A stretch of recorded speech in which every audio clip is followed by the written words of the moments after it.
Mtu. Haya, endelea kukaribisha.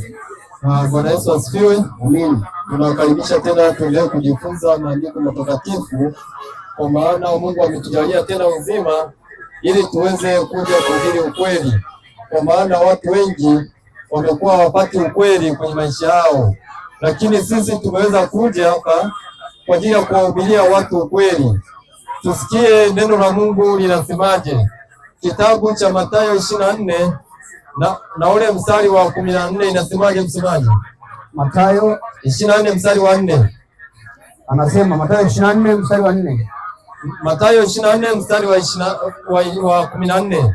Anasema hivi, ndio. Tena habari njema ya ufalme itahubiriwa ndio katika ulimwengu wote kuwa ushuhuda kwa mataifa yote. Hapo asante. Biblia inasema kwamba habari njema ya ufalme itahubiriwa katika ulimwengu wote kuwa ushuhuda kwa ajili ya watu wote. Hapo ndipo mwisho utakaporejea. Kwa hiyo huu mwisho wa dunia huu karibu, na kitakacholeta mwisho wa dunia ni habari njema itakayohubiriwa katika sehemu zote katika dunia hii. Yawezekana hujawahi sikia injili kama hii, lakini tunakukaribisha uweze kusikiliza, na pia kama utakuwa na swali unakaribishwa pia kuja kuuliza swali. Msomaji, nipo. Soma kitabu cha Ufunuo sura ya 1 na ule mstari wa 3. Ufunuo 1:3. Anasema heri asomaye, Biblia inasema heri asomaye na wao wasikiao maneno ya unabii huu, na wale wasikiao unabii huu, maneno ya unabii huu. Kwa hiyo Biblia imejaa unabii, imejaa mafundisho ya kweli, na Mungu anasema heri yule anayesoma na wale wanaosikia, kwa maana ukisoma ama ukisikiliza ujumbe wa kweli utapata kuokoka, lakini usiposikiliza. Lakini jumbe hizi zimegawanyika.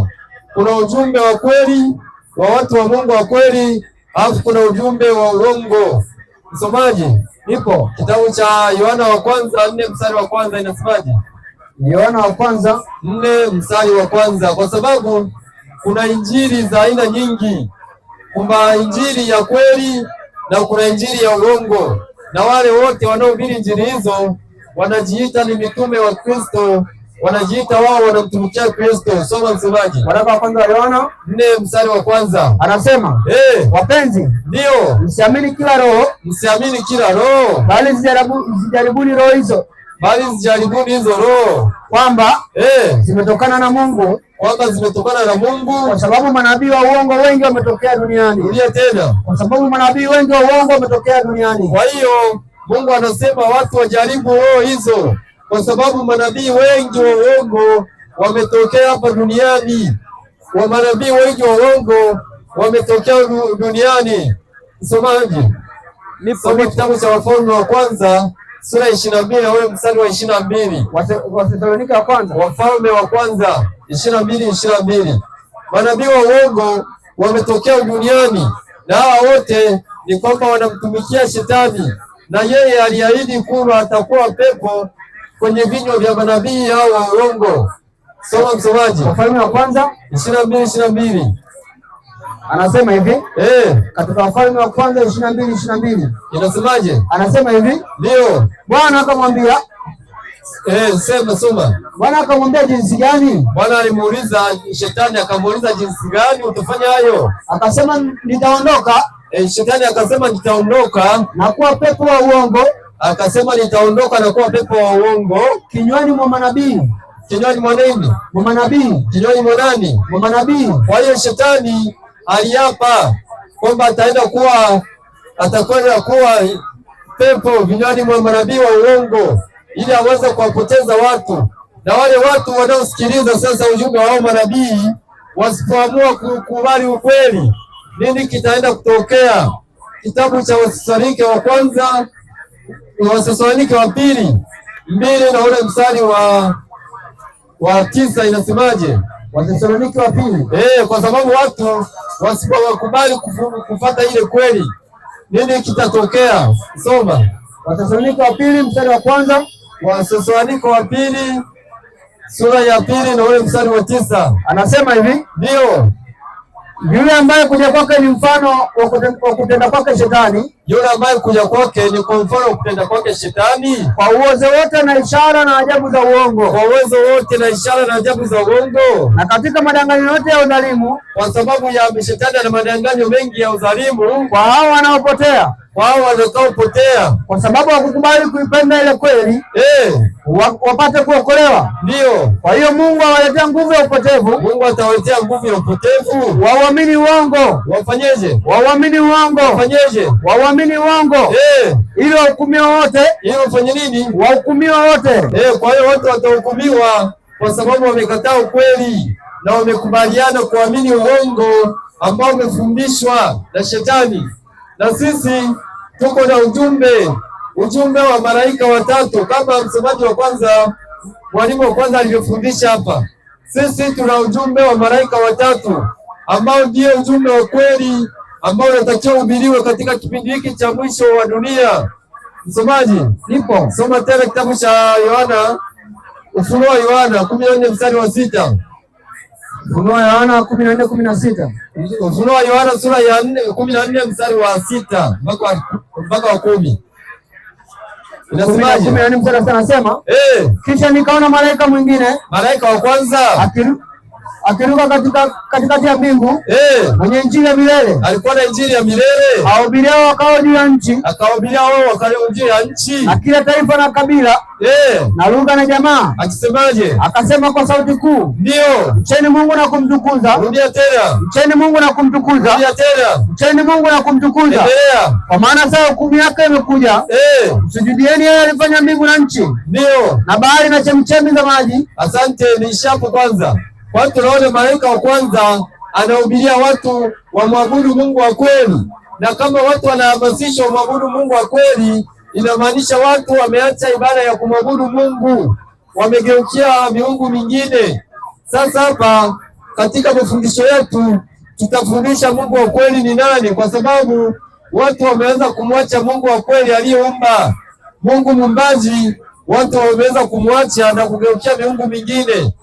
Soma msomaji, kitabu kiendelea hapo. Anasema kisha mwingine malaika wa pili akafuata akisema. Malaika wa pili anafuata anasemaje? Umeanguka, umeanguka, umeanguka Babeli, mji ule mkubwa. Ndio maana ndio ulionyesha mataifa yote mvinyo ya ghadhabu ya washerati wake.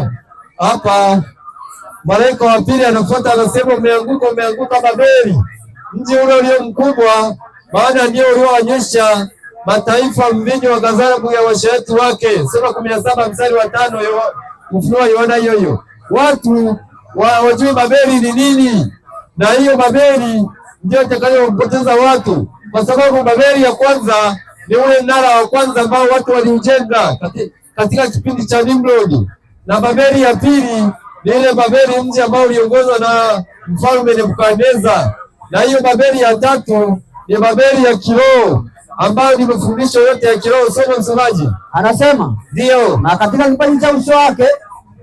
Soma mstari wa 3 hadi wa 5. Anasema ndio, akanichukua katika rohata jangwani. Akanichukua katika rohata jangwani. Nikaona mwanamke ameketi juu ya mnyama mwekundu sana. Nikaona mwanamke ameketi juu ya mnyama mwekundu sana, mwenye kujaa majina ya makufuru. Mwenye kujaa majina ya makufuru. Mwenye vichwa 7 na pembe 10. Ndio. Na yule mwanamke alikuwa amevikwa nguo ya rangi ya zambarau na nini na nyekundu. Amepambwa kwa dhahabu na nini na kitu cha thamani na lulu. Ndio. Naye alikuwa na kikombe cha dhahabu mkononi mwake. Alikuwa na kikombe cha dhahabu mkononi mwake kilichojaa machukizo ya machafu ya washerati wake. Kilikuwa kimejaa uchafu wake. Endelea. Na katika kipaji cha uso wake, sikiza vizuri hapa, katika kipaji cha uso wake alikuwa na jina limeandikwa la siri. Alikuwa na jina ni la siri, limeandikwaje? Babeli mkuu. Rudia tena. Babeli mkuu. Rudia tena. Babeli mkuu. Mama wa makahaba. Ndio. Na machukizo ya nchi. Kwa hiyo huyu mama alikuwa na jina limeandikwa ni la siri, Babeli mkuu, mama wa makahaba na machukizo ya nchi. Huyu Babeli ndio tunahubiria watu watoke kwake, kwa sababu amewalewesha watu kwa uchafu wa washerati wake. Soma Ufunuo 14 mstari wa 8. Rudia tena. Anasema Kisha mwingine malaika wa pili akafuata akisema, malaika wa pili akafuata anasemaje? Umeanguka, umeanguka Babeli, umeanguka, umeanguka Babeli, yule mkubwa, mji ule mkubwa, maana ndio ulionyesha mataifa yote mvinyo wa ghadhabu ya uasherati wake. Umeonyesha nini? Mataifa nini? Mvinyo wa ghadhabu ya uasherati wake. Kwa hiyo watu wamenyweshwa mvinyo wa ghadhabu ya uasherati wake. Hapa akisemea chakula anamaanisha ni mafundisho. Mafundisho ya kweli yameweza kubadilishwa na kuleta mengine ambayo yanawaongoza watu kuwapeleka motoni. Mafundisho ya kweli sasa hivi watu hawahubiriwi. Sasa tuanze na fundisho la kwanza. Soma kitabu cha Mathayo 17 mstari wa 5. Tumuulize Mungu yeye anatuambiaje. Mathayo 17 mstari wa 5 inasemaje? Anasema hivi 17:5 Mathayo. Ndio. Alipokuwa katika kusema tazama, tazama, wingu jeupe likawatia uvuli. Na tazama, sauti ikatoka katika ile wingu ikisema. Inasemaje? Huyu ni mwanangu mpendwa wangu. Sauti inatoka mbinguni inasema huyu ni mwanangu mpendwa wangu. Ninayependezwa naye. Ndio. Msikieni yeye. Rudia tena. Msikieni yeye. Rudia tena. Msikieni yeye. Maandiko yanasema tumsikilize Yesu. Tumsikilize Yesu. Sasa huyu Yesu ni nani? Yesu ni nani huyu ambaye tunamhubiria hapa? Soma kitabu cha waraka wa kwanza wa Yohana sura ya 4 sura ya 5 na ule mstari wa 4 inasemaje?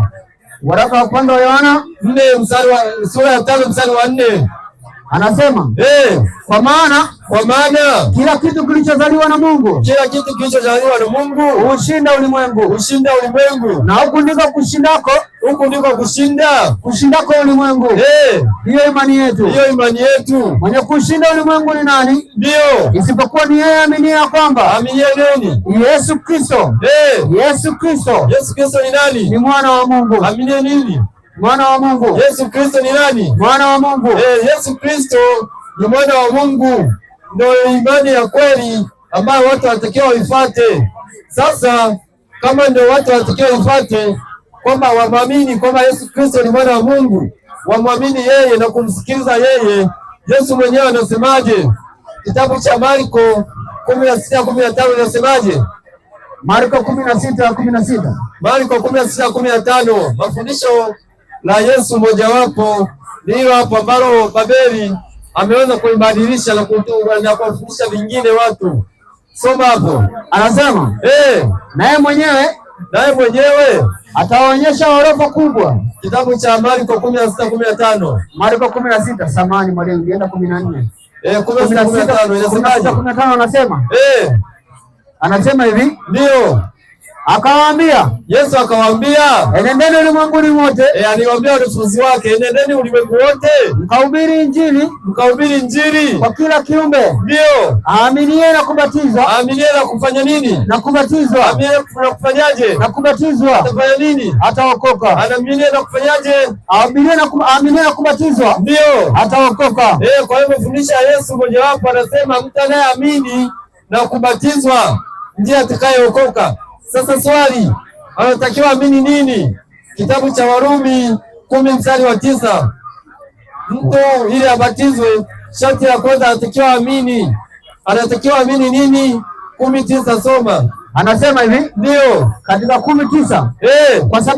Kwa sababu mkinikiri kwa kinywa chako ya kuwa ni Bwana. Soma tena. Anasema kwa sababu ukimkiri Yesu kwa kinywa chako ya kuwa ni Bwana, ndio, na kuamini moyoni mwako ya kuwa Mungu alimfufua ndio katika wafu, utafanya nini? Utaokoka. Utafanya nini? Utaokoka. Utafanya nini? Utaokoka. Wokovu unakuja kwa kuamini Yesu ni Bwana na Mungu alimfufua Yesu katika wafu. Maanake unakubali kwamba Yesu alikufa na kufufuka ili sisi tuokolewe.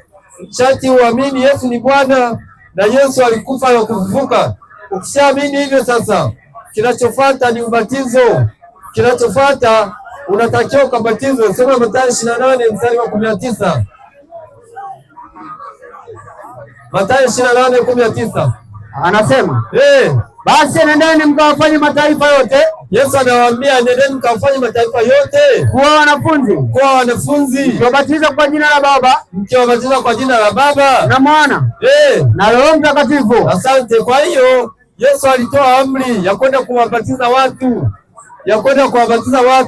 Sasa watu kwa sababu wamekorogwa na mafundisho ya Babeli, hawajui ubatizo wa kweli ni upi, kwa sababu Biblia inatangaza ubatizo mmoja tu, sio ubatizo 10 au ngapi. Ubatizo mmoja ndio unatambuliwa na Biblia. Soma kitabu cha Waefeso sura ya 4 mstari wa 5. Waefeso 4:5 inasemaje? Anasema hivi, ndio katika kitabu cha Waefeso 4:5 nimefika tu mwalimu. Inasemaje? Waefeso 4:5. Anasema hivi, ndio Waefeso 4:5 anasema hivi, Bwana mmoja. Biblia inasema Bwana mmoja, imani moja, ubatizo mmoja. Rudia tena. Ubatizo mmoja. Rudia tena. Ubatizo mmoja. Biblia inatangaza ubatizo ni mmoja tu. Sasa kwa sababu Biblia hii imechanganyikiwa, watu wengine wanabatiza na maji, wengine wanabatizwa kwa kuruka moto, wengine wanabatizwa tu kwa kubadilishwa jina lao, kwamba kama wao ulikuwa na jina fulani unaamini unabadilishwa jina unakuwa umebatizwa. Sasa ubatizo wa kweli unakuwa ni upi kulingana na maandiko matakatifu? Kwa sababu shetani ameweza kukoroga watu na kufundisha batizo nyingi kinyume na Biblia. Watu wakibadilishwa imani watakuwa hawaelewi. Tumuulize Yesu sasa, tunatakiwa tubatizweje? Kitabu cha Marko sura ya 10 mstari wa 38 inasemaje? Marko 10:38 anasema hivi, Yesu akawaambia, hamjui mnaloliomba. Mwaweza kunywa kikombe nikinywacho mimi? Mnaweza mkakinywa kikombe nitakachokinywa mimi? Au kubatizwa batizo nibatizao mimi? Akawaambia, wakamwambia twaweza. Wakamwambiaje? Twaweza. Wakamwambia tunaweza. Yesu akawaambia, kikombe nikinywacho mimi mtakinywea, kwamba mateso atakayopitia Yesu tutapitia, na ubatizo nibatizao mimi mtabatizwa. Rudia tena. Ubatizo nibatizao mimi mtabatizwa. Kwa hiyo Yesu anasema kwamba ubatizo nibatizao mimi mtabatizwa. Ubatizo aliobatizwa Yesu ndio ubatizo wa kweli ambao sisi tunatakiwa tubatizwe. Sasa swali, Yesu alibatizwaje? Tuulize Yesu, je, mwenyewe alibatizwaje? Tuanze na kitabu kile cha Mathayo sura ya 3 mstari wa 13 inasemaje? Mathayo 3 mstari wa 13 anasema hivi, wakati huo Yesu akaja kutoka Galilaya mpaka Yordani. Yesu alitoka Galilaya kaenda Yordani kwa Yohana ili abatizwe. Ndio, endelea. Lakini Yohana alitaka kumzuia. Akisemaje? Mimi nahitaji kubatizwa na wewe. Mimi nahitaji kubatizwa na wewe, nawe waja kwangu? Nawe unakuja kwangu? Yesu akajibu akamwambia, kubali hivi sasa, kwa kuwa ndivyo tupasavyo kuitimiza haki yote. Ndio. Basi akakubali. Yesu akakubali. Endelea. Na Yesu alipokwisha kubatizwa, mara akapanda kutoka majini. Akafanyaje? Akapanda kutoka majini. Kwa hiyo hapo inaonekana alipokuwa anabatizwa alikuwa ndani ya nini? Ndani ya maji. Alikuwa ndani ya nini? Ndani ya maji. Hapo Yesu aliruka moto? Hapana, alikuwa ndani ya maji. Yesu hajaruka moto. Watu hao wanasema wanabatizwa kwa ubatizo wa moto. Wanatakiwa wasome tena Biblia. Yesu hakuruka moto. Yesu alipanda kutoka majini na alibatizwa na maji mengi, ndio ubatizo wa kweli.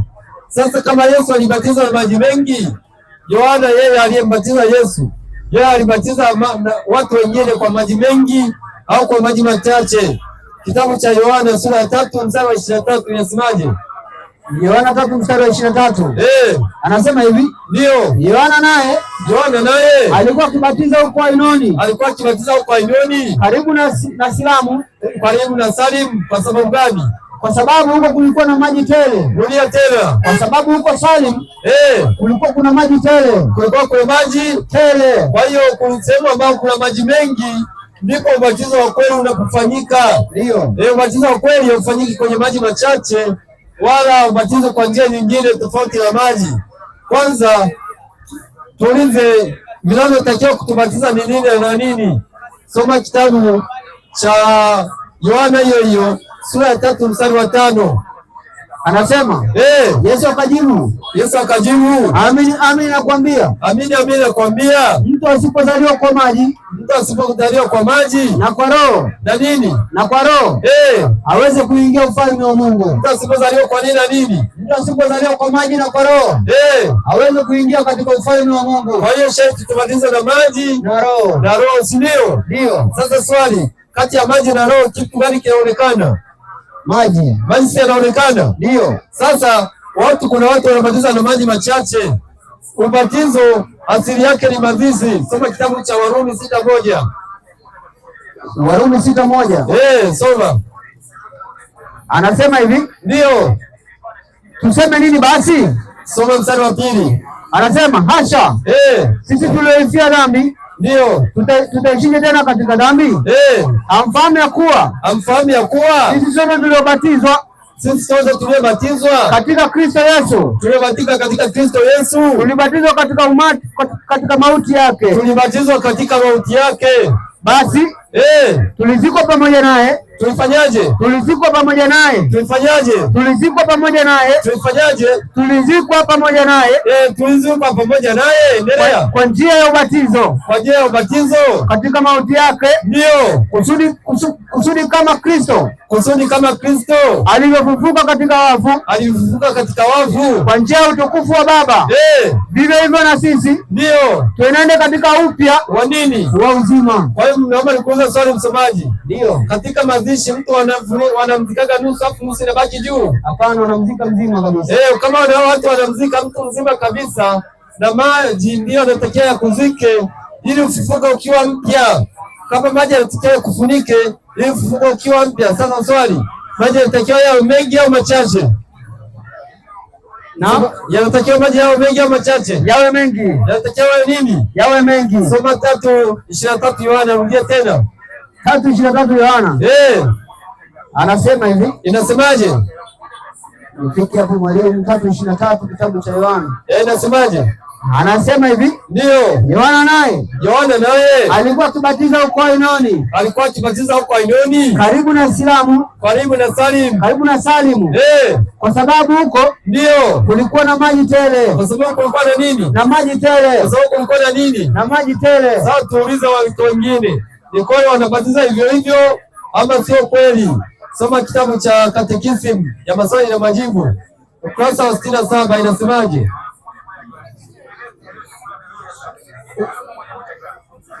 Ukurasa wa 69.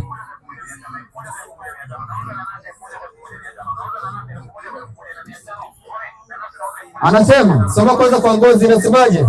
Unambatizaje mtu? Soma kwanza kitabu hicho kinaitwaje? Anasema Katekisimu ya maswali na majibu. Ndio. Inatokana na Katekisimu ya nini? Ya Kanisa Katoliki. Hizo kitabu cha kanisa. Kitabu cha Kanisa Katoliki. Ndio kusoma sasa ukurasa wa 69. Inasemaje? Anasema, unambatizaje mtu? Wanauliza swali na hicho kitabu ni cha maswali na majibu. Kinauliza swali chenyewe na kinajibu chenyewe. Inasema kwamba unambatizaje mtu? Anasema unambatiza mtu kwa kumwagilia maji kichwani. Unambatiza kwa kufanyaje? Kwa kumwagilia maji kichwani. Unabatiza kwa kufanyaje? Kwa kumwagilia maji kichwani. Huku ukisemaje? Fulani huku unataja jina. Ndio. Na kubatiza kwa jina la Baba. Ndio. Na la Mwana. Ndio. Na la Roho Mtakatifu. Unambatiza kwa kufanya nini? Kwa kubatiza kwa jina la Baba. Unambatiza kwa kumwagia maji kichwani. Kwa kumwagia maji kichwani. Sasa tuulize Biblia, ni kweli Yesu aliagiza tubatize kwa kumwagia watu maji kichwani au vipi? Soma kitabu cha Matendo ya Mitume sura ya 8 mstari wa 35. Inasemaje? Anasema, ndio. Filipo akafunua kinywa chake naye akianza kuandiko hilo hilo. akamhubiria habari njema ya Kristo, akamhubiria habari njema za Kristo. Wakawa wakiendelea njiani, wakawa wanaendelea njiani, wakafika mahali penye maji. Walifika sehemu kuna maji. Yule towashi akasema, tazama, maji haya ndio ni nini kinachonizuia nisibatizwe? Towashi alisema, tazama maji haya ni nini kinanizuia nisibatizwe? Filipo akasema, ndio, ukiamini kwa moyo wako wote inafanyeje? Inawezekana.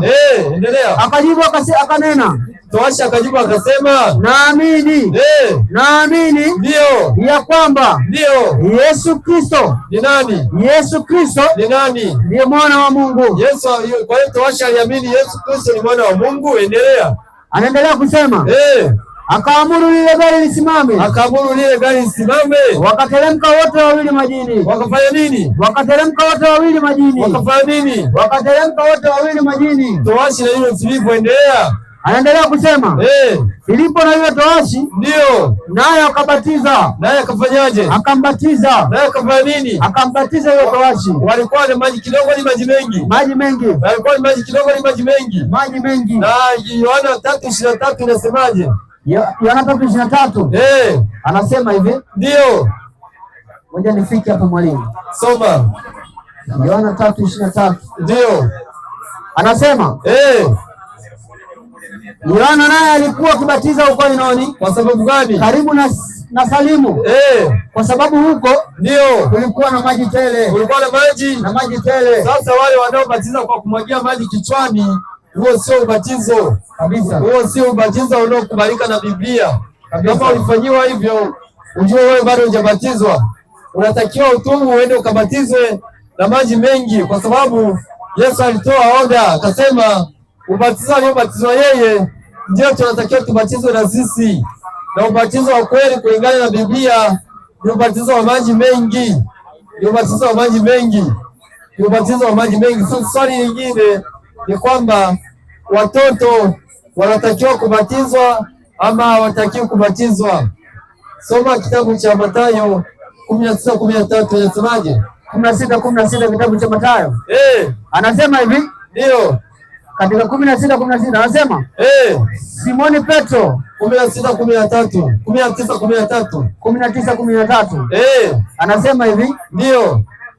Ndipo akaletewa watoto wadogo. Yesu aliletewa watoto wadogo ili aweke mikono yake juu yao. Ili aweke mikono juu yao na kuwaombea. Na kufanya nini? Na kuwaombea. Hapo aliwabatiza. Aliwaombea.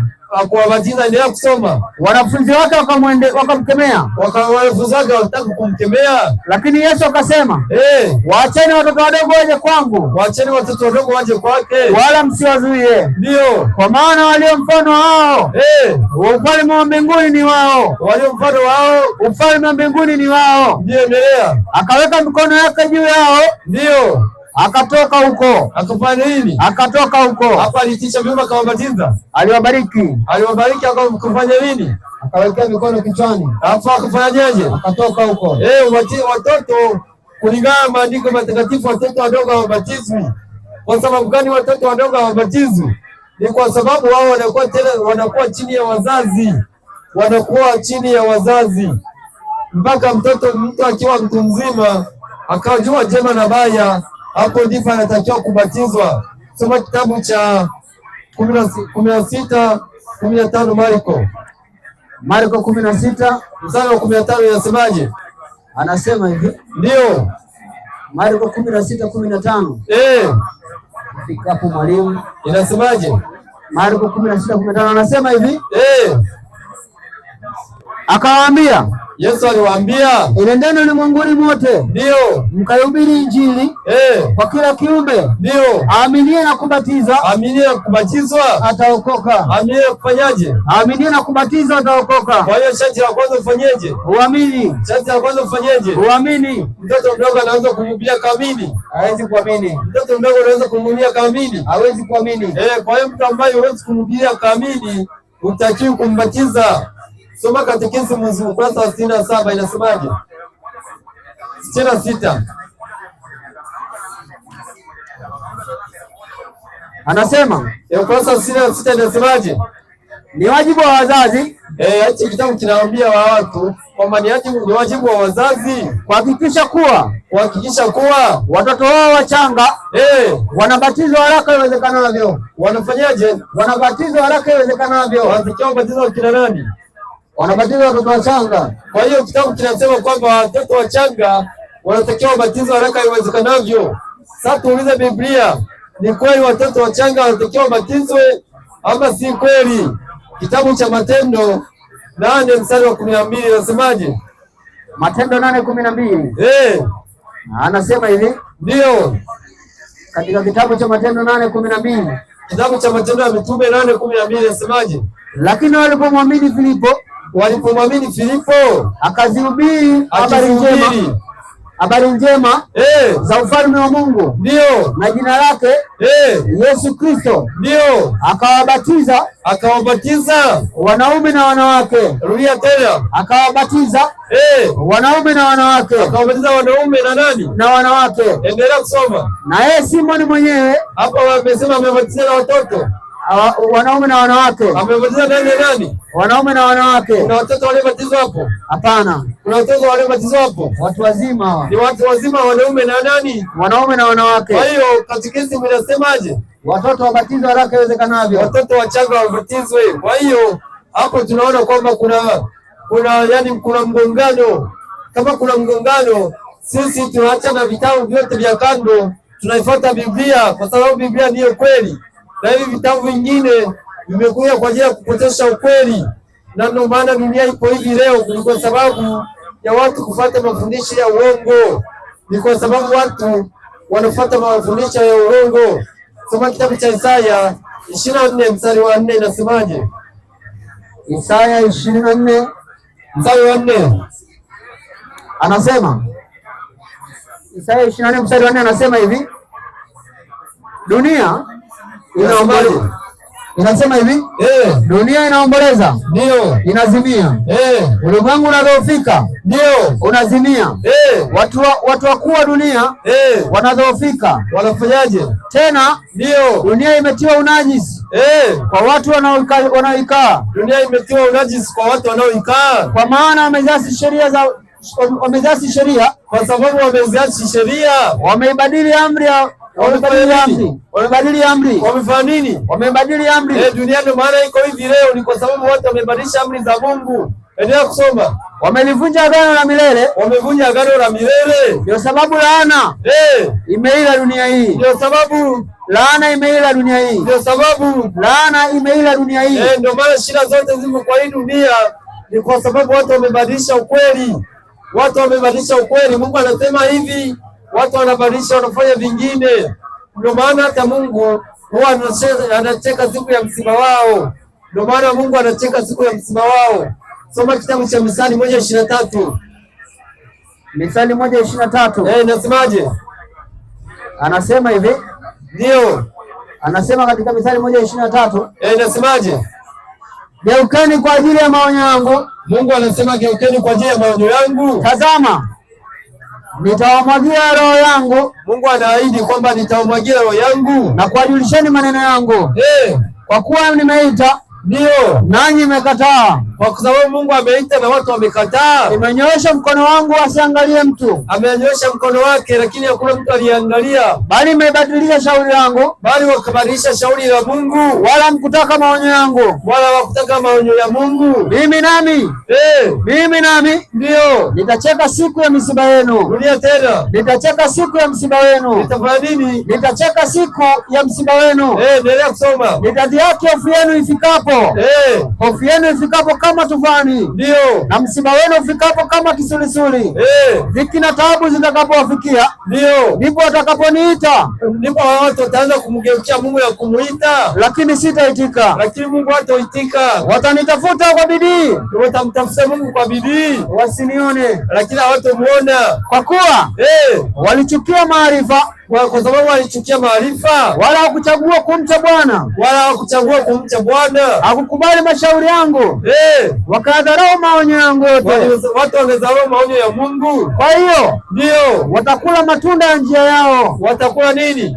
Matunda ya njia yao. Watakula nini? Matunda ya njia yao. Watakula nini? Matunda ya njia yao. Ndio watu watakula matunda ya njia yao.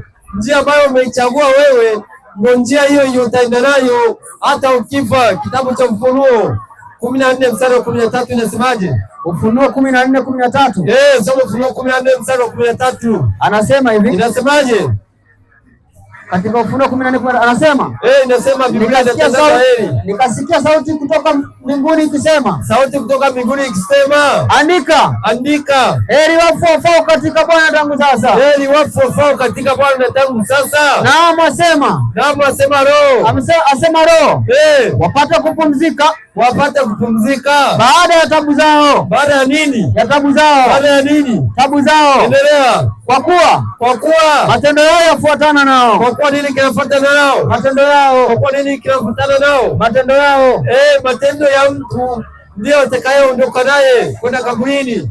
Ulikuwa na biashara utaiacha, ulikuwa na magari utayaacha, ulikuwa na mke au mume utamwacha. Ukifa utakachoenda nacho kaburini ni matendo yako, nayo ndio yatatumika wakati wa hukumu yako. Soma Ufunuo 20 mstari wa 12. Inasemaje? Anasema katika Ufunuo 20:12 inasemaje? Anasema hivi, nimefika hapo. Anasema nikaona wafu. Biblia inasema nikaona wafu, wakubwa kwa wadogo, wamesimama mbele ya hicho kiti cha enzi, na vitabu vikafunguliwa. Rudia tena. Na vitabu vikafunguliwa. Rudia tena. Na vitabu vikafunguliwa. Vitabu vinafunguliwa ni vile vya matendo ya watu, yalikuwa mema ama mabaya, ndio vinakuwa vinafunguliwa. Endelea kusoma. Anaendelea kusema na kitabu kingine kikafunguliwa, na kitabu kingine cha uzima kikafunguliwa, ambacho ni cha uzima. Na hao wafu wakahukumiwa, katika mambo hayo ndio yaliyoandikwa katika kitabu kile. Walioandikwa wali wapi? Katika vitabu vile. Yaliyoandikwa wapi? Katika vile vitabu. Endelea kusoma. Sawasawa na matendo yao. Bahari ikatoa wafu. Bahari ikawatoa wafu waliomo ndani yake. Na mauti na kuzimu zikawatoa wafu waliomo ndani yake. Wakahukumiwa. Wakafanya nini? Wakahukumiwa.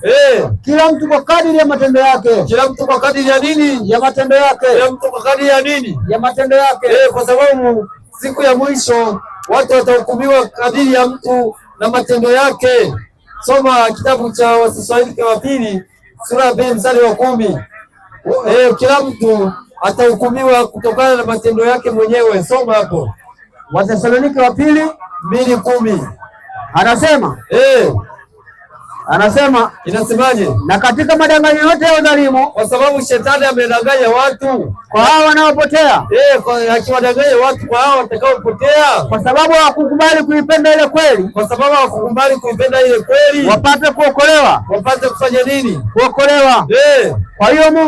Kwa hiyo Mungu awaletea nguvu ya upotevu, wauamini uongo. Watu watawaamini uongo ili wahukumiwe wote ambao hawakuamini kweli, ndio bali walikuwa wakijifurahisha katika udhalimu. Walikuwa wafanyaje? Wakijifurahisha katika udhalimu. Watu walikuwa wanajifurahisha katika udhalimu, ndio maana watu watahukumiwa kulingana na haki ya Mungu. Haki ya Mungu itatimia.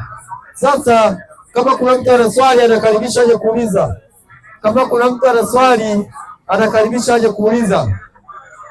Na kama mna tutaendelea. Msomaji ipo. Tuanze na kile kitabu cha Wathesalonike wa kwanza sura ya 14 mstari wa 13. Sura ya 4 mstari wa 13 inasemaje? Wathesalonike wa kwanza 4:13 anasema, lakini ndugu, hatutaki msijue habari zao waliolala mauti, ili msije kafanyaje? Msije mkahuzunika kama wengine wasio na matumaini. Kwa hiyo Biblia inasema kwamba haitaki msijue habari za watu ambao wamekwisha kulala katika mauti, ili msije mkahuzunika kama wale ambao hawana matumaini. Kwa hiyo Biblia haikukaa kimya juu ya wale wote ambao wametangulia mbele ya haki, wale ambao walikufa. Najua kila mtu hapa aliwahi kupata msiba. Sasa kama uliwahi kupata msiba, huyo ndugu yako ambaye ametangulia anaenda wapi?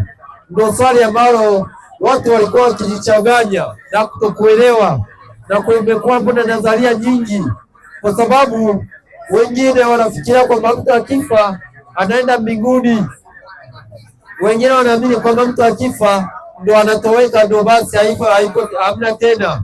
Wengine wanaamini kwamba mtu akifa anabadilika, anatoka katika hali ya mwili anaenda kwenye hali ya umizimu, hali ya kiumbe cha kiroho ambaye anaweza kuendelea na maisha mengine.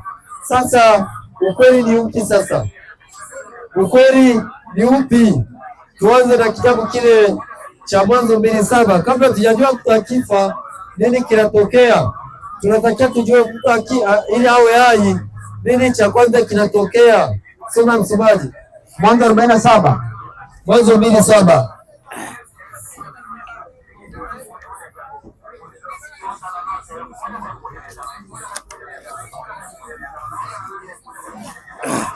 Mwanzo 2:7 anasema hivi. Inasemaje? Anasema Bwana Mungu akamfanya mtu kwa mavumbi ya ardhi. Hapa tunaona Mungu katika uumbaji anamfanya mwanadamu kwa mavumbi ya ardhi, akampulizia pumzi ya uhai. Akampulizia pumzi ya uhai. Akampulizia puani pumzi ya uhai. Mtu akawa nafsi hai. Mtu akafanyaje? Akawa nafsi hai. Ili mtu awe nafsi hai ni mambo mawili yanaungana. Jambo la kwanza ni mavumbi yakiungana na pumzi ya Mungu ndio yanatengeneza mtu anakuwa nafsi hai.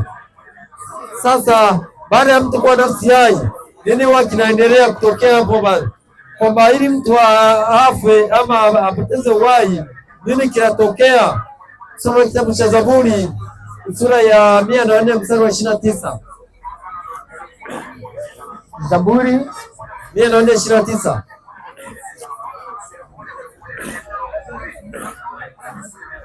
Mstari wa 29 anasema anasema hivi. Inasemaje? Wewe ndio wauficha uso wako. Mungu anasema wewe wauficha uso wako. Wao wanafadhaika. Waiondoa pumzi yao. Anaiondoa pumzi yao, wanakufa. Kwa hiyo pumzi ikiondolewa watu wanafanya nini? Wanakufa. Pumzi ikiondolewa watu wanafanyaje? Wanakufa. Kwa hiyo ili mtu awe nafsi hai ni pumzi na mavumbi vinaungana, lakini ili mtu aweze kupoteza uhai ni ile pumzi ya Mungu ikiondolewa. Ile pumzi ya Mungu ikishaondolewa, mtu huyo ndipo anakuwa amekufa. Sasa kama anakuwa amekufa, sasa nini huwa anaenda wapi? Turudi Mwanzo sura ya 3 mstari wa 19. Mungu alitoa ahadi gani kwamba mtu akifa anaenda wapi? Mwanzo 3:16. 19 anasemaje? Anasema hivi. Ndio. Nifika hapo mwalimu. 3:16. 3:19. Anasema hivi. Kwa jasho la uso wako, Mungu anamwambia Adamu, kwa jasho la uso wako utakula chakula hata utakapoirudia ardhi. Hata utakapofanyaje? Irudia ardhi. Hata utakapofanyaje? Irudia ardhi. Endelea kusoma. Ambayo katika hiyo ulitwaliwa. Kwa sababu gani? Kwa maana mavumbi wewe. Kwa sababu gani? Mavumbi wewe. Kwa sababu gani? Mavumbi wewe. Mwanadamu ni mavumbi. Endelea kusoma. Nawe mavumbini utarudi. Na mavumbini utafanyaje? Utarudi. Na mavumbini utafanyaje? Utarudi. Kwa hiyo mwanadamu asili yake ni mavumbi, na akifa huwa anarudi mavumbini kwa sababu ndiyo asili yake huko. Sasa kuna watu wanafikiriaga kwamba mtu akifa huwa ashuki chini, bali huwa anaenda mbinguni. Ndio maana huwa wengine kwenye msiba ukienda wanaenda kusema Bwana ilaze roho ya marehemu mahali pema peponi. Sasa je, ni kweli mtu anaenda mbinguni akifa ama inakuwa namna gani? Tuanze na kitabu kile cha Zaburi. Soma Zaburi 115 mstari wa 17. Zaburi 15. Zaburi 115 mstari wa 17. Anasema hivi. Ndio. Zaburi 115 mstari wa 7. Zaburi 115 mstari wa 17 inasemaje? Anasema hivi. Sio wafu. Biblia inasema sio wafu wamsifuo Bwana. Bwana wala wote washukao kwenye kimya. Wala wote washufanyaje? Washukao kwenye kimya. Wala wote wafanyaje? Washukao kwenye kimya. Kwa hiyo wafu wa asili yao ni kwamba walitoka kwenye mavumbi na mavumbini urudi tena, na Biblia inasema wanashuka kwenye kimya, wanashuka kwenye kimya. Watu wakifa wanazikwa kabrini, wanashuka chini, hawaendi mbinguni. Soma kitabu cha Mhubiri 3:19 inasemaje? Mhubiri 3:19. Anasema hivi, ndio. Samahani mwalimu, nafika hapo. Kitabu cha Mhubiri sura ya 3 na ule mstari wa 19. Mhubiri 3:19. Ndio. Anasema hivi, kwa maana linalowatukia wanadamu, linawatukia wanyama, linawatukia na wanyama. Jambo moja linawatukia, anavyokufa huyu, anavyokufa mwanadamu, ndivyo anavyokufa huyu, ndivyo anavyokufa mnyama. Endelea. Naam. Wote wanayo pumzi moja, wala mwanadamu hana kitu cha kumpita mnyama. Mwanadamu hana nini? Kitu cha kumpita mnyama. Katika hali ya umauti mwanadamu hana kitu cha kumpita mnyama, kwa maana yote ni ubatili. Kwa sababu yote ni nini? Ubatili. Kwa hiyo mtu akifa huwa haendi mbinguni, huwa anaenda chini kwenye ardhi. Kama anaenda chini, je, atakaa kwa muda gani? Soma 6:40 kitabu cha Yohana 6:40. Ndio. Anasema hivi, ndio. Kwa kuwa mapenzi yake Baba yangu ni haya, ndio, ya kwamba kila mtazamaye mwana na kumwamini yeye awe na uzima wa milele, nami nitamfufua siku ya mwisho. Siku ya nini? Siku ya mwisho. Nami nitamfufua siku ya ngapi? Siku ya mwisho. Siku ya mwisho ndipo wafu watafufuliwa. Wafu wote watafufuliwa siku ya mwisho. Kwa sasa hivi watu wakifa wanaenda kaburini, na kama wanaenda kaburini, kinachofuatana nao huwa ni matendo yao. Soma, narudia tena kitabu cha Ufunuo wa Yohana 14:13. 14:13 anasema, ndio, nikasikia sauti kutoka mbinguni ikisema. Biblia inasema nikasikia sauti kutoka mbinguni ikisema, andika, heri wafu wafao katika Bwana tangu sasa. Ndio. Naam, asema Roho, wapate kupumzika baada ya tabu zao. Ndio. Kwa kuwa nini? Matendo yao yafuatana nao. Kinachofuatana na watu waliokufa huwa ni matendo yao. Ndio yanafuatana nao. Sasa kama mtu akifa anakuwa hajui lolote. Maandiko yanasema mtu akifa hajui lolote, ingawa kuna watu wanadai kuongea na marehemu. Kuna watu wanaomba mizimu wakidhani ya kwamba mtu aliyekufa anaweza akasikia. Sasa ukweli ni upi? Soma kitabu cha Mhubiri 9:5 inasemaje? Mhubiri 9:5 inasemaje? Anasema hivi, kwa sababu walio hai wanajua kwamba watakufa.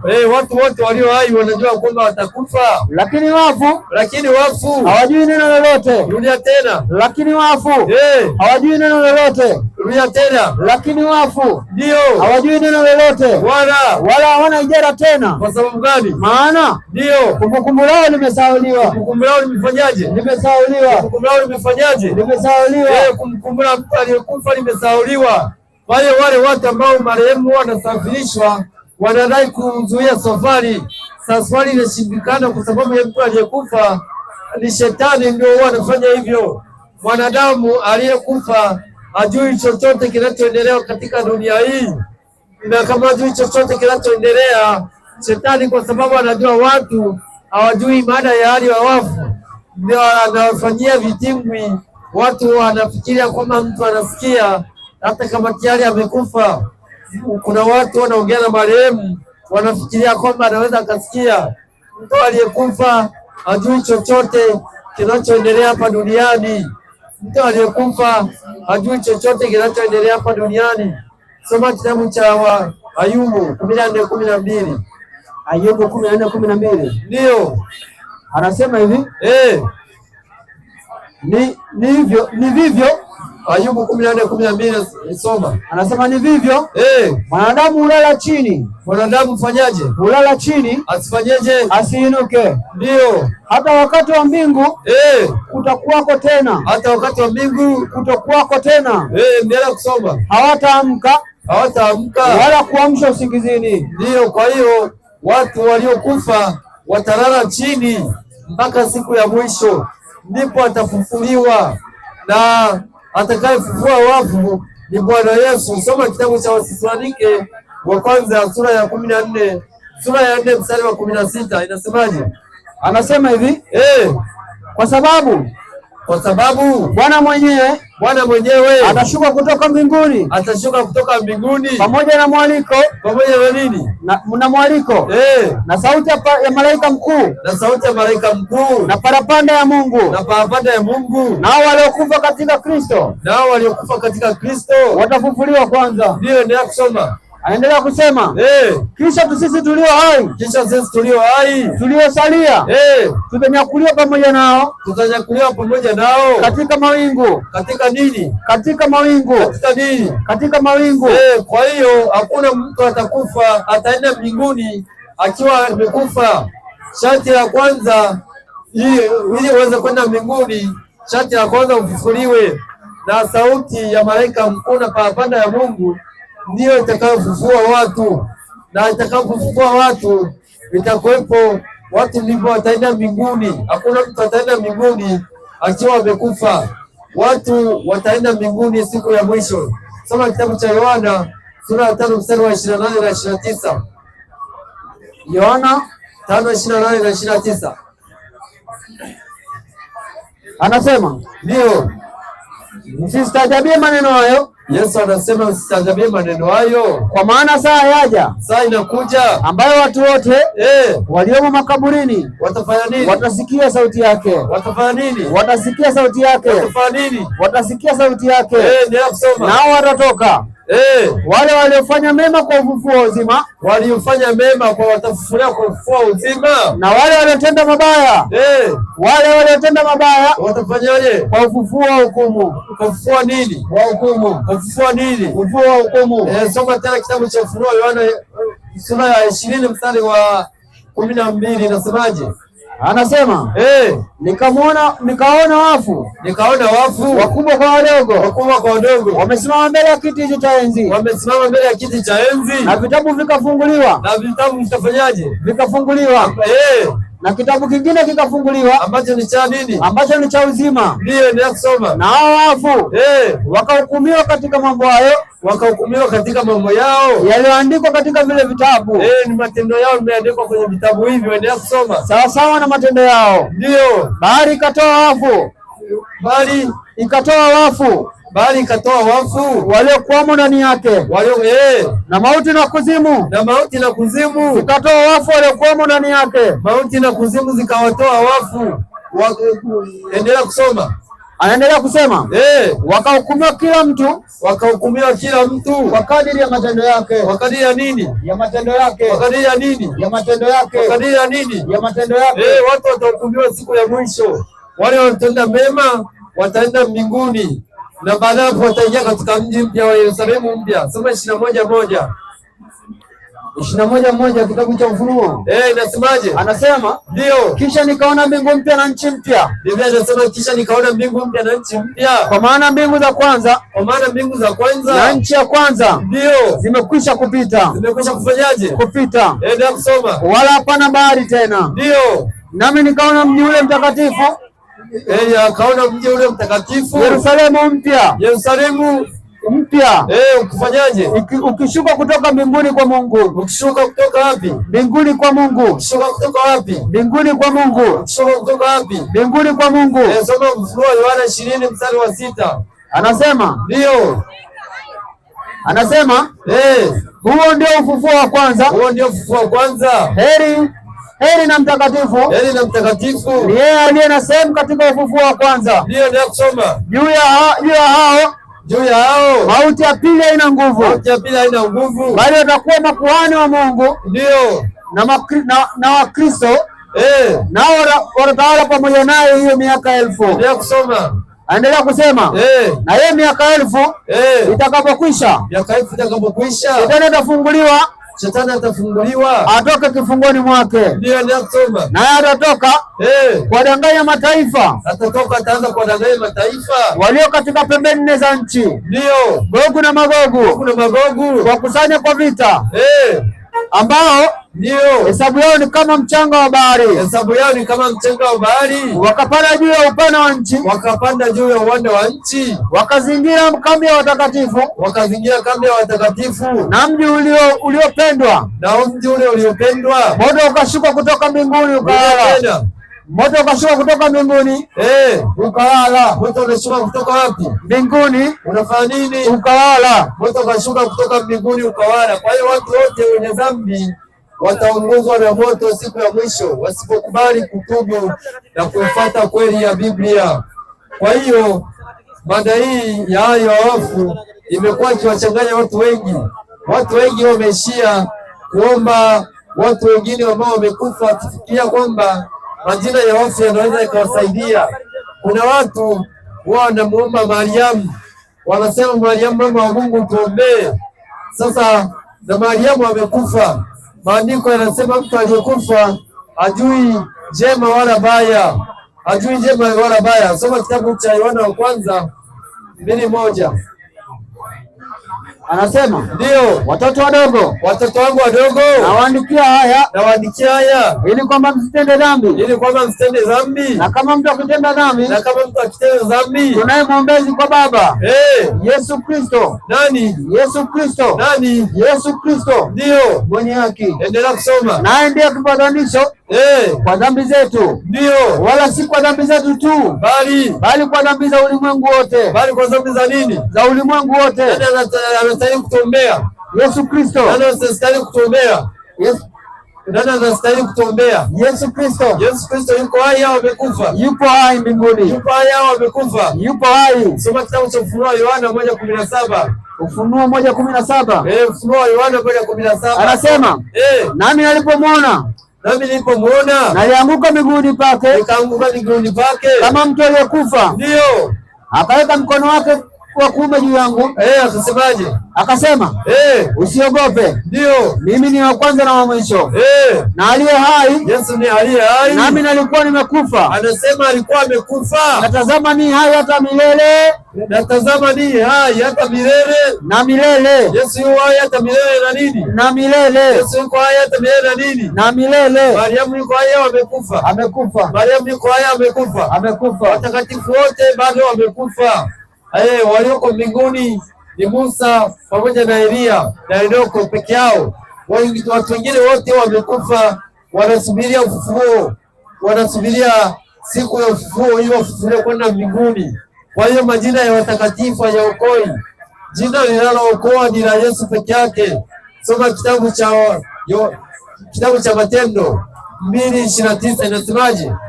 2:29 anasema. Anasema hivi, ndio, kwa maana ndio hutaiacha roho yangu katika kuzimu. Kitabu cha Matendo ya Mitume 2:29. Anasema ndio, waume